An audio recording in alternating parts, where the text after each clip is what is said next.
In all these years we have researched Ophir, one scripture has always eluded us.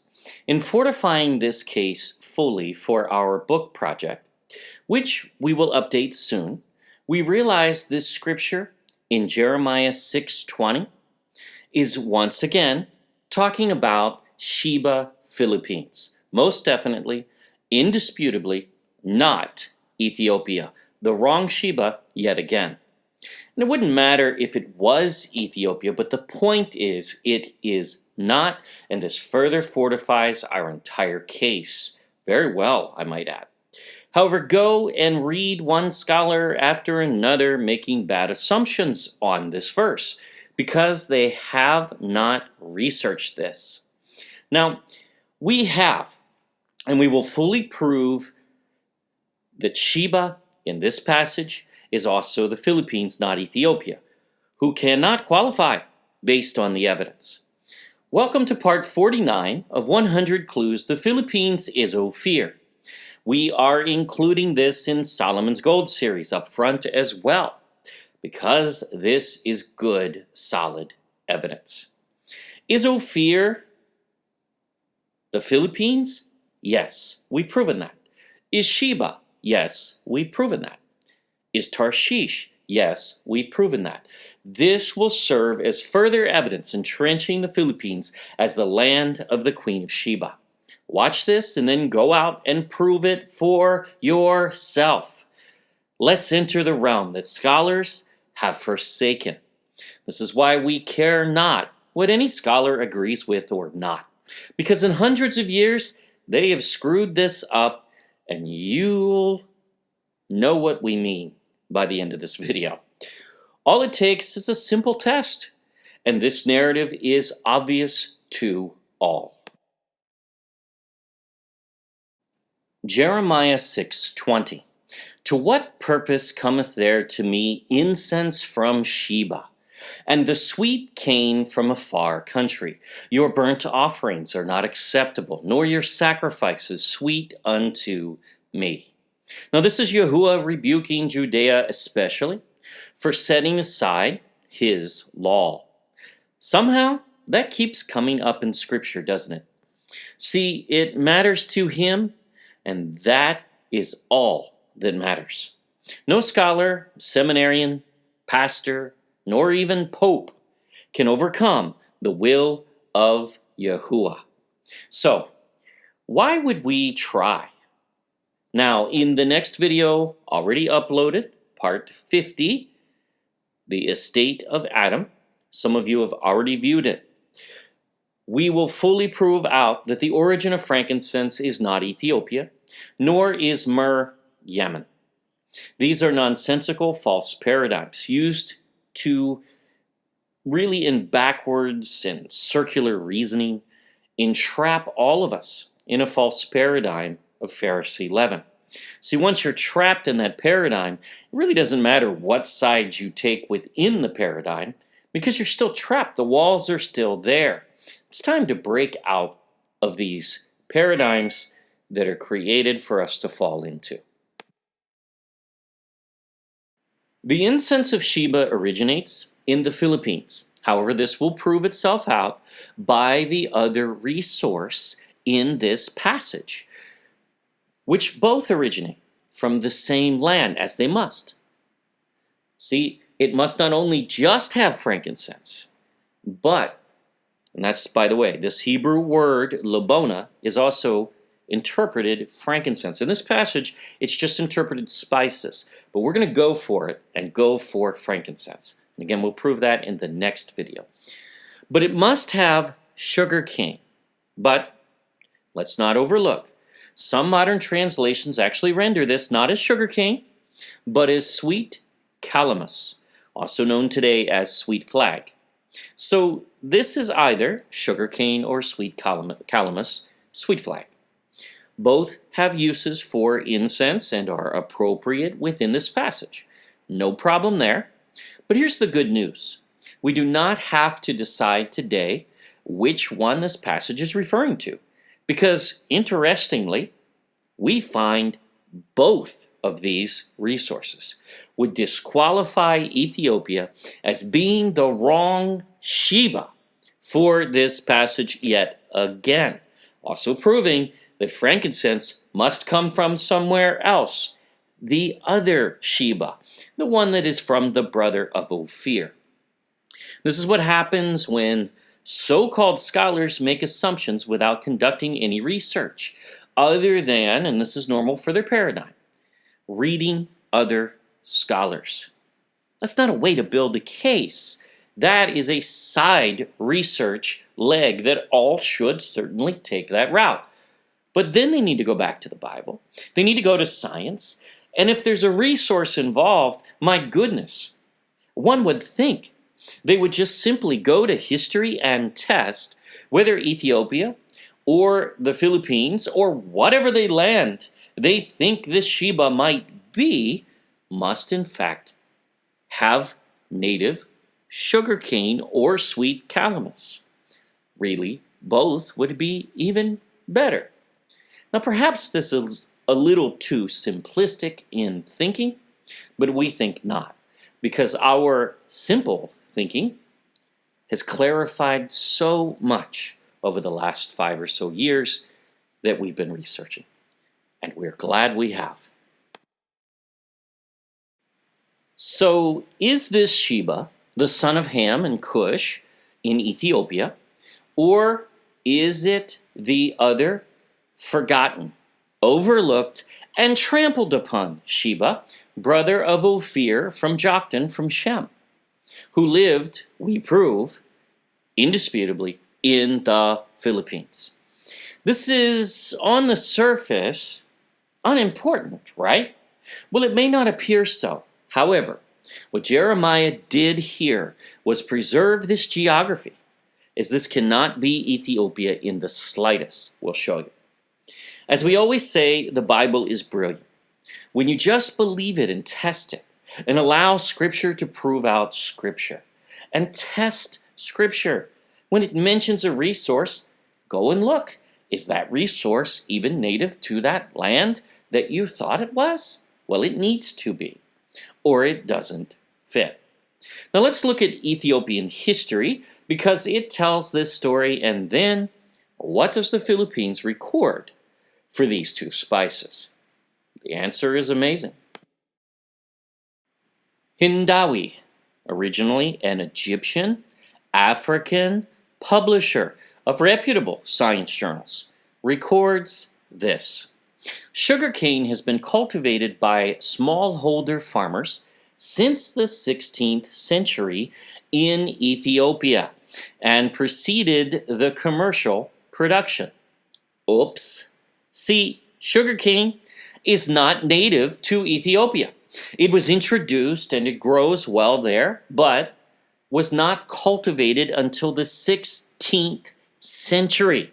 The Queen of Sheba from the Philippines lived around 950 BC, over 2,500 years earlier. Thus, Ethiopia is not the right Sheba for the Queen of Sheba in this passage yet again. However, the Philippines is, according to the Philippine Department of Agriculture itself, notice these are extremely credible sources. The sugar industry of the Philippines has had a colorful and dramatic history. The industry started some 2,000 to 4,000 years before the Christian era, BC, where vessels from the Celebes brought sugarcane cuttings to Mindanao. So, the Celebes being Borneo, essentially, and Malaysia, Indonesia. So they brought it to Mindanao. Oh, wait, so eventually these plants spread further north to Visayan Islands and Luzon. So it went all over the archipelago. So sugarcane, here we go, is not native in ancient times to the Philippines either. Uh-oh, is this a problem? No. It was introduced, according to history, from essentially Malaysia. Oh, wait a minute. Is not Sabah, Malaysia, part of the Philippines in history? Yes, it is. Actually, technically, it may still be. But no matter, this was brought into the Philippine archipelago in at least 2000 BC or earlier, as much as 4000 BC, according to this report. So again, the Queen of Sheba lived in 950 BC, thus the Philippines was already cultivating sugarcane long before her era. There it fits in the passage, and the Philippines fits. Now you can add to this that Ethiopia certainly has a history beginning not until the 16th century, way too late. But the Philippines even has recorded history from China, in the Chinese history, that says that in 982 AD, and we cover this in our miraculous Mindoro video in detail, that the Philippines brought wine to the Chinese made of sugar cane. And they call it basi. Thus, the Philippines qualifies on this criteria as the accurate Sheba, and Ethiopia fails yet another test, as it is not in any sense the land of the Queen of Sheba, who cannot be from Ham anyway, but descends from Sheba, brother of Ophir. Now what about Calamus, though? Oh, this one is an epic fail for Ethiopia, even worse. Why would any scholar go around telling people that this is Ethiopia when it does not even have the requirements of the passage? Because they live in a false paradigm, especially in very ancient times. We must prove all things, my friends, or we will be deceived. This is from the South African National Biodiversity Institute regarding Ethiopia.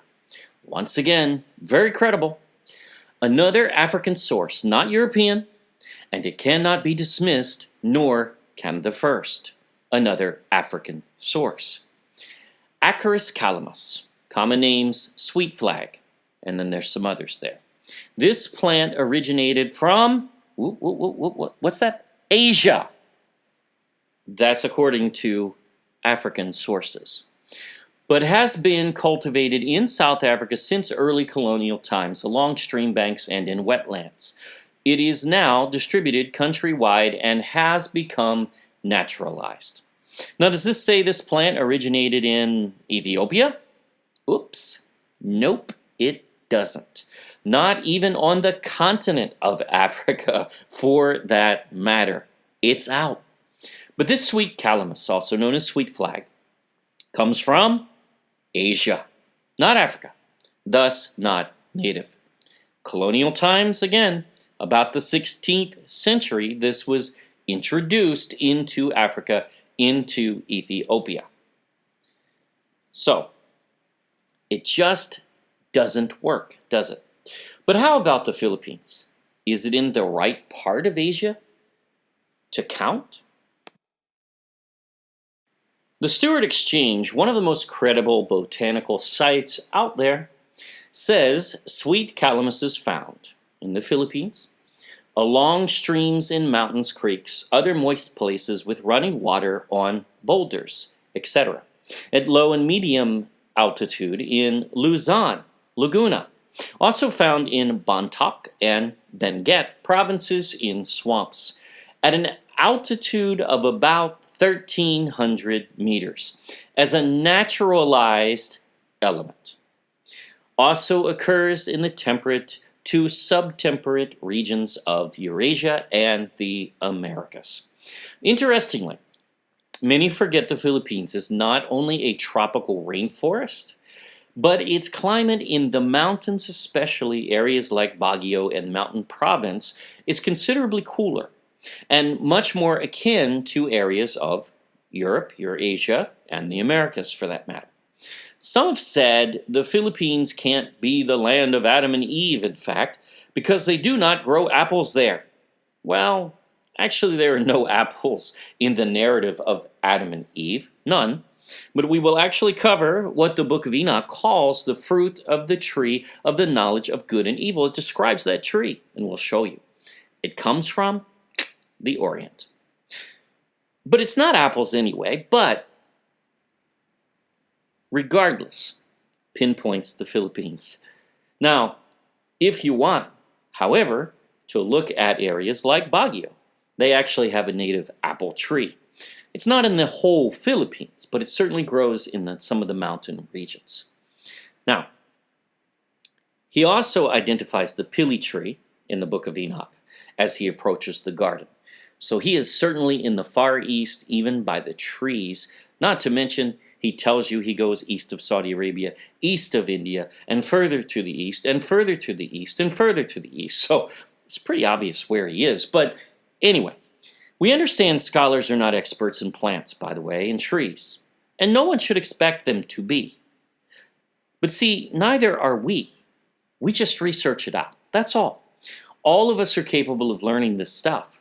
One comment the other day said, we cannot possibly even draw conclusions on the location of Ophir because, well, we are not scientists.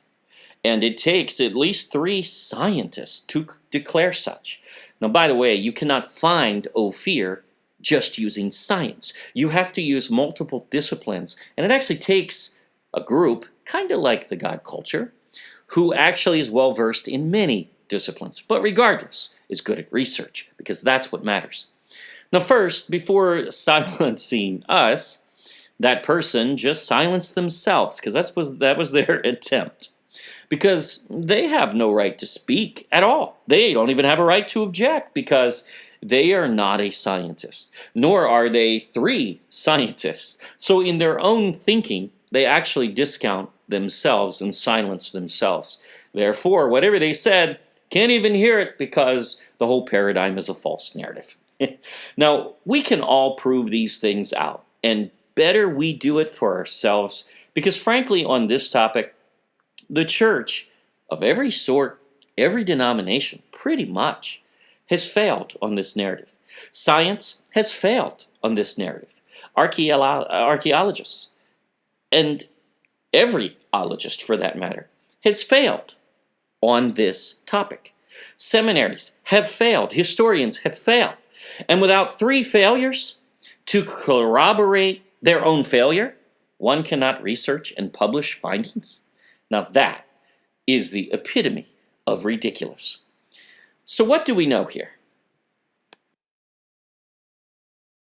We know scientifically, without the support of 3 scientists even, that those interpreting this passage as Ethiopia are wrong, period. They just cannot justify that position because they have not researched the very elements listed there. This is the Philippines, shoved under the carpet once again, and we've been able to find it. Why? Because someone does not want you to know your identity, but you shall, and you shall rise, Philippines. The next video is already uploaded, The Estate of Adam, and there we completely test the biblical frankincense and myrrh, which originate not in Ethiopia and not in Yemen. Those are false narratives, and we prove it out. They originate in the land of creation, the land of Havilah, the land of Hava, Eve, the land of Adam and Eve. Yes, they are viable alternatives, indeed. They have good quality. However, they cannot be the origin, period, because they do not fit the land of creation and the land of Havilah. Now let's end with a quick review of the context of this passage, which has a message for all of us today. Going back to verse 17, Jeremiah 6. Also I set watchmen over you, saying, Hearken to the sound of the trumpet. But they said, We will not hearken. Therefore hear, ye nations, and know, O congregation, what is among them, Hear, O earth, behold, I will bring evil upon this people, even the fruit of their thoughts, because they have not hearkened unto my words, nor to my law, but rejected it. That is what he is saying here. He will not smell the incense of Sheba, the frankincense, or the sugarcane, or sweet calamus, whichever it may be, of Sheba either.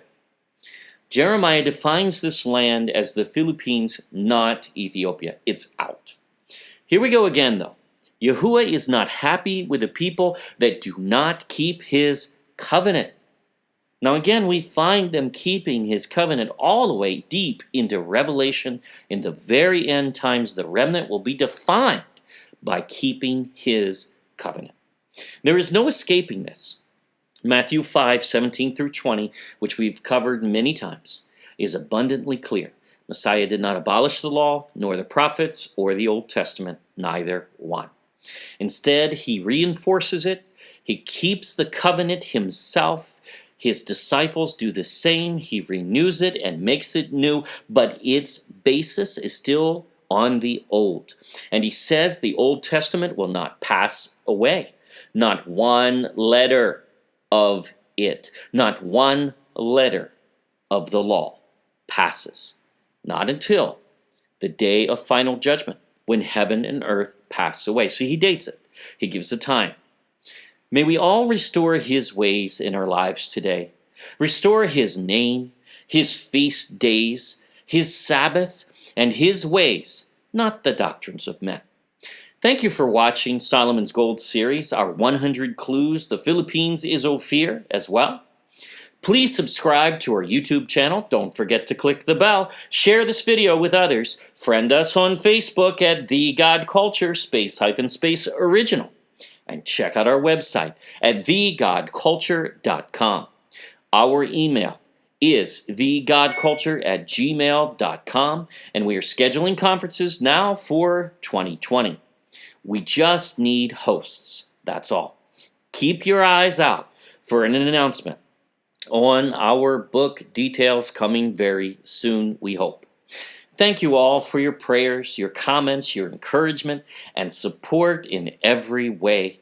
You are all important and precious, especially those on Patreon who have been faithful. This has made a tremendous difference, and we have reached so many in this past year, and we're excited about what's coming in 2020. We have some private events coming as well we cannot announce, but we are humbled and overwhelmed, and we love you all. Always remember to prove all things for yourself. Yahuwah, God bless all.